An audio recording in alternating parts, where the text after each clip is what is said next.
Wilson Sossion alikuwa Spice FM na alikuwa anaongelea kuhusu 844 system na education system vile imebadilika.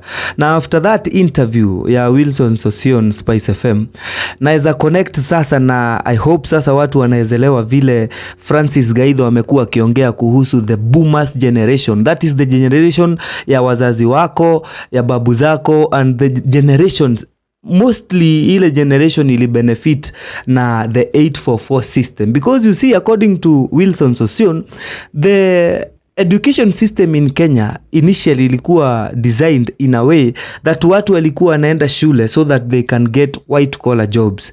That's why unaelewa in about the past 30 years or 20 years or so, watu walikuwa wanasoma na wakifika university, mtu akiwa third year ama fourth year ashapata job. In fact, anafanya CEO wa kampuni fulani, because you are considered to have this education and proper thinking capacity that you can run a business. Hao ndio wazazi wetu na mababu zetu na maanko zetu wale wali graduate 1980s kurudi nyuma, because there were no so many people who were educated and who are demanding for these white collar jobs.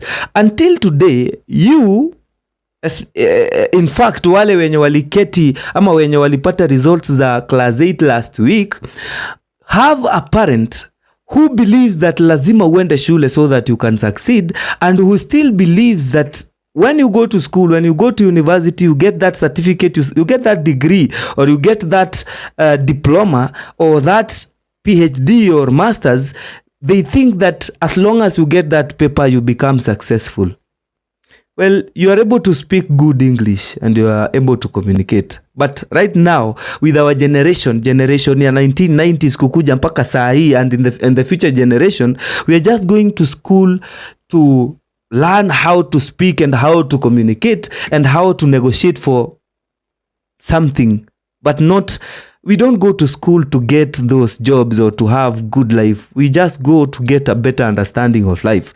But Wilson Sossion anasema that baada ya ile education system yenye tuliachiwa na mzungu, we drafted now the just concluded 844 system that was supposed to, as opposed to the previous education system ile yenye mzungu aliacha, yenye ilikuwa inafunza watu on how to get white collar jobs and how to remain obedient in those white collar jobs. Serikali ya Moi ikaona ni vizuri badilisha, ileta 844 that was to produce, listen this, a self-reliant graduate. Now, today we have over 800,000 graduates who are graduating from universities, only speaking good English, only having good communication skills, but not self-reliant. In fact, they are becoming a burden to the government and becoming a burden to their own selves. During that time, wazazi wetu, and I hope you remember this, probably kuna bado familia hazijaacha hii tabia. You could see that mtoto akisoma from a familia ya maskini na apite, isemekane kwamba amepita anaenda university, because there was a guarantee that this guy after kusoma atapata a white collar job. Wazazi ama familia ya huyo mtoto ama hata kijiji ilikuwa inashikana, unasikia wameuza ng'ombe ndio mtoto aende shule, because they knew huyu mtoto lazima atapata kazi na atanunua hata ng'ombe nyingi kuliko zile wameuza ndio asome. Wengine wangeuza hata shamba ndio wauze ndio mtoto asome, na akisoma there was a guarantee that huyu mtoto atapata job na atakuja kubadilisha how this family is, na atabadilisha kila kitu kwa hii familia. So there was no worry in selling land or selling anything. What about today? The product of the 844 system, kwa wale wenye sio boomers, wachana na wazazi wetu na mababu zetu, the 844 system is producing a burden society. A society of learned individuals who become eventually a burden to the society, because the society or the Kenyan economy doesn't know where to take them. In fact, as a society or as an economy or as a government, we don't have even a plan of exporting the skilled labor or these graduates who are graduating and not finding any jobs within our economy. I haven't heard or seen any plan by the government on how they can export and make use of this labor that is being brought out of the school or that is graduating every year. That is a big question that we need to answer, because sahi unaweza move to a family upate bibi na bwana wamesoma, wametoka, wamefanya university na wakapita with good qualifications, akina second class hapa, wengine wamepata hata first class, but they do not have a job.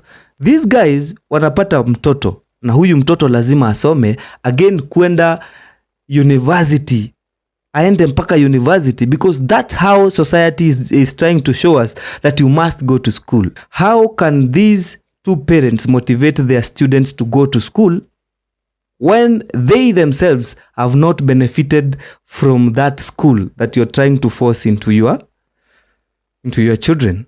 Now this conversation ilikuwa inakaa ni tamu sana until nilingoja mpaka nikachoka, mpaka show ikaisha, nikingoja Sossion aniambie what difference does the CBC system bring to the education system that will now deliver a better result than the previous education system. Because Wilson Sossion was in the forefront of those who are fighting the CBC, but now he is in the forefront of those who are trying to change the way CBC was designed by the Uhuru's government and bring a different result.